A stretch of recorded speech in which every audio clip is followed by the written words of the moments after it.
અને આમ આદમી પાર્ટીને તો ફક્ત 27 સીટ અને એ પણ માત્ર એક શહેરમાં સુરત શહેરમાં જ મળી હતી। હું આમ આદમી પાર્ટીના જે નેતાઓ છે મારી એમને ચેલેન્જ છે કે જો એમનામાં તાકાત હોય તો ફરીથી સુરત શહેરમાં આ 27 સીટ જાળવીને બતાવે તો પણ એમ કહી શકાય કે એમણે 5 વર્ષ કરેલા કામોને કારણે એ 27 સીટ ફરીથી જીતી શક્યા છે। દમ હોય તો 27 બેઠકો બચાવીને બતાવવું, આમ આદમી પાર્ટીને ખુલ્લો પડકાર આપ્યો છે। ભારતીય જનતા પાર્ટીના દિગ્ગજ નેતા CR પાટીલે ગુજરાતમાં સ્થાનિક સ્વરાજની ચૂંટણી ટાણે ગણતરીના જ દિવસો હવે બાકી રહી ગયા છે, ત્યારે ભાજપ, કોંગ્રેસ અને આમ આદમી પાર્ટી પણ પોતાના તરફથી ચૂંટણી પ્રચારમાં જોર લગાવી રહ્યા છે। ત્યારે સુરતમાં CR પાટીલે ભાજપ ઉમેદવારના ચૂંટણી પ્રચારને લઈને ચાય પે ચર્ચા કાર્યક્રમનું ખાસ આયોજન કર્યું હતું, જેમાં આમ આદમી પાર્ટીને મંચ પરથી ખુલ્લી ચેલેન્જ આપી સભામાં તેમણે શું કહ્યું તેની વાત કરીશું। નમસ્કાર, નિર્ભય ન્યૂઝમાં આપની સાથે હું મયુરી। આ અઠવાડિયાના અંતમાં એટલે કે રવિવારે 26 એપ્રિલે સ્થાનિક સ્વરાજની ચૂંટણીની 10,000 જેટલી બેઠકો પર મતદાન યોજાવા જઈ રહ્યું છે। અને જો વર્ષ 2021ની ચૂંટણીની વાત કરીએ તો આમ આદમી પાર્ટીએ સુરત મહાનગરપાલિકાની તમામ 27 બેઠકો કબજે કરી હતી, ત્યારે આ વખતે CR પાટીલે આમ આદમી પાર્ટીને પડકાર ફેંક્યો છે કે જો દમ હોય તો આ વખતે 27 બેઠકો બચાવીને બતાવો। ત્યારે પહેલા એ જોઈએ કે આ સભામાં તેમણે શું કહ્યું। जी सर, चाय पर चर्चा कार्यकर्ताओं સાથે કરવામાં माननीय प्रधानमंत्री श्री नरेंद्र मोदी साहब द्वारा 2014 पहला चाय पे चर्चा कार्यक्रम आयोजन જ્યારે શરૂ કરવામાં આવ્યું ત્યારે પણ આખા દેશની અંદર અનેક કાર્યકર્તાઓ અને શુભેચ્છકો આ ચાય પે ચર્ચાના કાર્યક્રમનું આયોજન કરતા હતા। આજે પણ સાંપ્રત સમયમાં ચાય પે ચર્ચાનું એટલું જ મહત્વ છે અને ચાય પર ભેગા થનારા લોકો જે એકબીજા સાથે ખૂબ સારી રીતે જોડાયેલા છે, માનસિક રીતે પણ છે અને આધ્યાત્મિક રીતે પણ જોડાયેલા છે અને સાથે સાથે પાર્ટીના વિચારો પર ચર્ચા કરીને એકમત થઈને આગળ વધવા માટે પણ ચાય ઉપર ચર્ચા ને એના મનમાં કોઈના કંઈ પ્રશ્ન હોય એનો જવાબ આપવા માટે પણ ચાય પર ચર્ચા એક બહુ મહત્વનું આ એક પ્લેટફોર્મ, એક મજબૂત પ્લેટફોર્મ માનનીય પ્રધાનમંત્રી શ્રી નરેન્દ્ર મોદી સાહેબના સમયથી શરૂ થયો છે। આપણે જોયું હશે કે આજે જ્યારે ઇલેક્શન છે ત્યારે લોકલ બોડી ઇલેક્શનની અંદર પણ 10,000 જેટલી સીટો ઉપર કોંગ્રેસને અને આમ આદમી પાર્ટીને કેન્ડિડેટ પણ મળ્યા નથી અને કેટલાય એમના ઉમેદવારો તો સામે ભારતીય જનતા પાર્ટીનો કાર્યકર્તા, ભારતીય જનતા પાર્ટી માટે લોકોનું સમર્થન, માનનીય પ્રધાનમંત્રી શ્રી નરેન્દ્ર મોદી સાહેબ માટે લોકોનો પ્રેમ અને લગાવ, અમિતભાઈ શાહ સાહેબની માર્ગદર્શન અને એના કારણે અનેક ઉમેદવારો બંને પાર્ટીના એમણે હથિયાર હેઠળ નાખી દીધા અને પલાયન થઈ ગયા છે। આપણે ગયા વખતના ઇલેક્શનમાં પણ જોયું હશે કે અનેક દાવાઓ વચ્ચે કોંગ્રેસ અને આમ આદમી પાર્ટી ખૂબ જ મોટા મોટા દાવાઓ કરતી હતી, પરંતુ મહાનગરપાલિકાના 8 મહાનગરપાલિકામાં ફક્ત 55 સીટ એમને આખા રાજ્યમાં મળી હતી અને આમ આદમી પાર્ટીને તો ફક્ત 27 સીટ અને એ પણ માત્ર એક શહેરમાં સુરત શહેરમાં જ મળી હતી।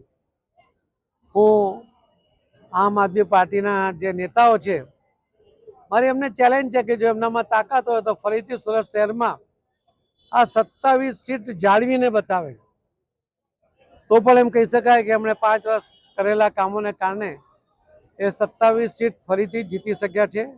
એવી કોઈ શક્યતા નથી, કેમ કે જેમણે એમને મત આપ્યા હતા આજે ભરપેટ પસ્તાય છે। એમને લાગે છે કે એમણે બહુ મોટી ભૂલ કરી હતી કે એમને મત આપ્યા હતા અને આમ આદમી પાર્ટીના જે કાર્યકર્તાઓની કામ કરવાની પદ્ધતિ એ પણ આજે સુરત શહેરના જે લોકોએ જે વોર્ડમાં એ જીત્યા હતા ત્યાંના લોકો પછતાય છે। કોંગ્રેસને તો ગયા વખતે કોંગ્રેસ મુક્ત સુરત શહેર એ બન્યું હતું અને એના કારણે એક પણ ઉમેદવાર કોંગ્રેસનો ચૂંટાયો નહોતો. ફરીથી આ વખતે પણ એ જ શક્યતા છે કે કોંગ્રેસ કોઈ ખાતું ખોલી શકે એમ નથી. આખા રાજ્યમાં જ્યારે ફક્ત 55 સીટ એમને 8 મહાનગરપાલિકા મળી હોય ત્યારે એનાથી પણ સારો દેખાવ કરવાની એમની કોઈ શક્યતા હું જોતો નથી. ગયા વખતે પણ 5 જિલ્લા પંચાયત ભારતીય જનતા પાર્ટી પાસે હતી અને ત્યારે કોંગ્રેસને એમ લાગતું હતું કે અમારી પાસે 26 સીટો છે, જિલ્લા પંચાયત 26 છે અને અમે આ બધી સીટો અંકે કરીશું. પરંતુ ગુજરાતના સૌ મતદાતા ભાઈ બહેનોએ માનનીય પ્રધાનમંત્રી શ્રી નરેન્દ્રભાઈ મોદી સાહેબના નેતૃત્વમાં વિશ્વાસ રાખીને 31 જિલ્લા પંચાયત અને એ પણ બમ્પર લીડ સાથે, ખૂબ મોટી લીડ અને ખૂબ મોટી સીટો સાથે ભારતીય જનતા પાર્ટીને એમણે જીતાડી હતી. એક પણ જિલ્લા પંચાયત એ કોંગ્રેસને કે આમ આદમી પાર્ટીને એ મળી નહોતી. એ જ બતાવે છે કે ગુજરાતના મતદાતાઓ એ માનનીય પ્રધાનમંત્રી શ્રી નરેન્દ્ર મોદી સાહેબમાં વિશ્વાસ ધરાવે છે, એ ભારતીય જનતા પાર્ટીમાં વિશ્વાસ ધરાવે છે અને ભારતીય જનતા પાર્ટીના કાર્યકર્તાઓ જ્યારે યુદ્ધ સામે હોય છે ત્યારે એક થઈને જે રીતે યુદ્ધ લડીને જીતવા માટે પૂરતી મહેનત કરે છે અને એ જીત પણ વિશ્વાસ સંપાદન કરીને લોકોને સાથે જોડીને કરે છે, એને હરાવવાની કોઈ પણ પાર્ટીમાં તાકાત નથી. તો હું તમને વિશ્વાસ સાથે કહી શકું છું. ગયા વખતે પણ આપણે જોયું હશે કે જિલ્લા પંચાયતની પણ, તાલુકા પંચાયતની પણ 232 સીટોમાંથી ફક્ત જે 196 સીટ ભારતીય જનતા પાર્ટીને મળી હતી અને 36 સીટ એમાંથી 1 સીટ આમ આદમી પાર્ટીને અને બાકીની 35 સીટ એ ફક્ત કોંગ્રેસને મળી હતી. 196 સીટ તાલુકા પંચાયતની એ ભારતીય જનતા પાર્ટીના ઉમેદવારોની ભવ્ય જીત ત્યાં પણ થઈ હતી. એ જ રીતે નગરપાલિકામાં પણ લગભગ 91માંથી 89 સીટ, 89 નગરપાલિકા એ ભારતીય જનતા પાર્ટીએ એમાં પણ જીત હાંસલ કરી હતી. એ જ બતાવે છે કે ગુજરાતમાં ભારતીય જનતા પાર્ટીનો ડંકો વાગે છે. માનનીય પ્રધાનમંત્રી શ્રી નરેન્દ્ર મોદી સાહેબે વાવેલા બીજ આજે વટવૃક્ષ બનીને એ ફળ આપી રહ્યા છે અને એના ફળ ગુજરાતના સૌ મતદાતા ભાઈ બહેનો પણ મળે છે. એમનાથી એ સંતુષ્ટ છે. આખા દેશની અંદર સૌથી વધુ વિકસતું ગુજરાત રાજ્ય, એક એક ગામ સુધી એનો વિકાસ પહોંચ્યો છે. આજે જે માંગણીની પણ રીત બદલાઈ છે. કોંગ્રેસના સમયમાં રોડ, લાઇટ, પાણી, ગટર માટે આ દેશના લોકોને અને ગુજરાતના લોકોને પણ કોંગ્રેસ પાસે યાચના કરવી પડતી હતી, માંગણી કરવી પડતી હતી, આંદોલન કરવા પડતા હતા. પરંતુ માનનીય પ્રધાનમંત્રી શ્રી નરેન્દ્ર મોદી સાહેબના નેતૃત્વમાં, શ્રી અમિતભાઈ શાહ સાહેબના માર્ગદર્શનમાં આપણે જોયું હશે કે કોઈ પણ આંદોલન, કોઈ પણ માંગણી માટે કોઈ પણ આંદોલન ગુજરાતની અંદર આપણને જોવા મળતું નથી. એ જ ગુજરાતનો વિકાસ, એ લોકોને એનો સંતોષ એમાંથી દેખાઈ રહ્યો છે.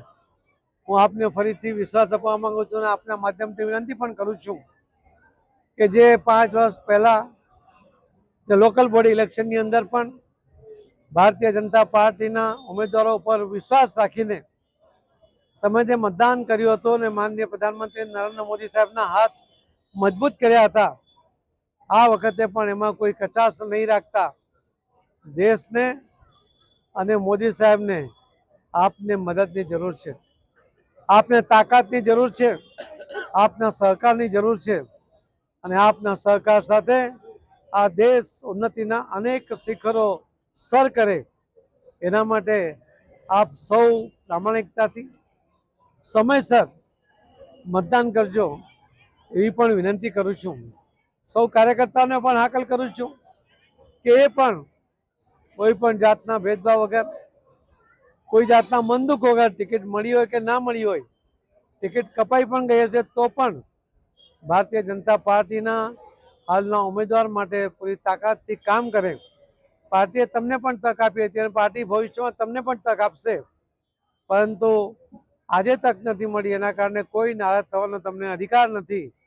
આ વાતને ધ્યાનમાં રાખીને કાર્યકર્તાઓ જે રીતે આજે માહોલ આપણે જોઈ રહ્યા છીએ, અમે 3-4 દિવસથી ચાય પે ચર્ચામાં અલગ અલગ જગ્યાએ જ્યારે ફરીએ છીએ ત્યારે હજારો કાર્યકર્તાઓ વોર્ડમાં ભેગા થઈને ત્યારે શક્તિનું એક પ્રદર્શન કરે છે અને મોદી સાહેબને વિશ્વાસ અપાવે છે કે અમે સૌ સજાગ છીએ, અમે સૌ કાર્યરત છીએ અને ભારતીય જનતા પાર્ટીના ઉમેદવારોને જીતાડવા માટે તનતોડ મહેનત કરી રહ્યા છે.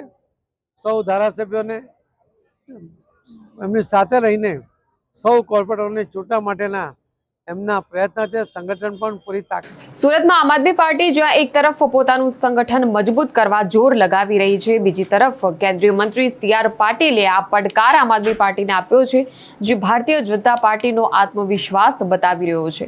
ત્યારે હવે જોવાનું રહેશે કે ચૂંટણીમાં આ વખતે આમ આદમી પાર્ટી અને ભાજપની ટક્કરમાં જનતા આખરે કોનો સાથ આપે છે. ત્યારે આ વિષય પર તમારું શું કહેવું છે, કમેન્ટ સેક્શનમાં અમને જણાવજો. અને આ પ્રકારના વિડીયો માટે જોતા રહો નિર્ભય ન્યૂઝ. અમારી ચેનલને લાઇક, શેર અને સબસ્ક્રાઇબ કરવાનું ભૂલશો નહીં. નમસ્કાર.